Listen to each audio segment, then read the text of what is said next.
Hey guys, first week of the cycle time, and basically it's just me getting big again, all over again for a fourth cycle, and we're starting with dumbbell bench press, and I am a bit weaker coming into it from not doing some bodybuilding stuff it's only been 2 weeks really that I haven't done bodybuilding stuff. But it was enough to sort of, detrain. I detrain very quickly, it turns out. From the past 3 cycles, where I've sort of, cycled down and then come back into it, I've realised that I detrain extremely quickly, just because I get so sore straight away when I start training again. After even just a week or so, like straight away, I'm sore again. So. Yeah, here we are doing a chin grip pull down. Thing is as well, so I was meant to do 39 kilos, and on this first set I hadn't realised that there were 2 of those extra plate things you can put on top of the stack of weights on there. So really this was 43.6 for this first set, and as I was doing it I was thinking to myself, man, I really have detrained quite a lot, because it's far more difficult than I expected it to be. And then I realised. So that was a really cool story about my life that day. This is the best that seated leg curl has ever worked for me. So what I do is, as you can see, explode down, slow up, and that's it. Explode down, slow up. That was enough of a change in what I was doing before to actually finally feel it in my hamstrings, whereas so far every time I've done seated leg curl there's been minor hamstring activation, of course, but for some reason I've always felt it in my calves. No longer explode and slow. And what I did is I took that and I put it into everything else, and so now every movement that I do is sort of explode with a slow upwards, and it feels amazing.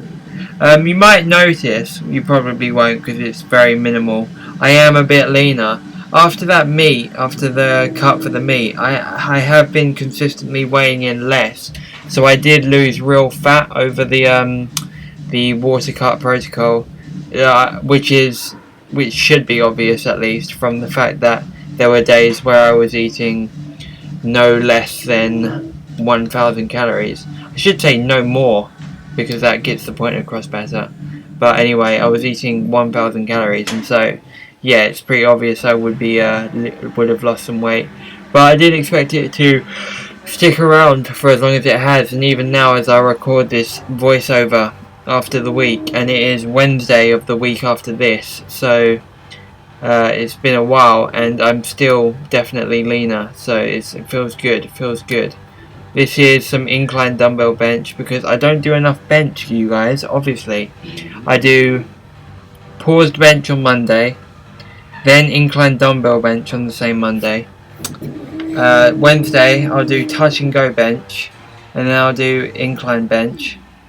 The Friday I do paused bench again, and what do I do after that? Close grip bench. And then on the Saturday I will do overhead press, so not bench but still, in the family. This was the last day, Friday. No, this would have been Saturday, because I did Tuesday, Thursday, Saturday of this week actually, because there was an important work thing on Monday, so it all got shifted. Anyway, this was sort of the finale session anyway, and I don't usually feel that good on Saturday, but I felt pretty good this day, especially doing all this explosive stuff that I've been doing recently.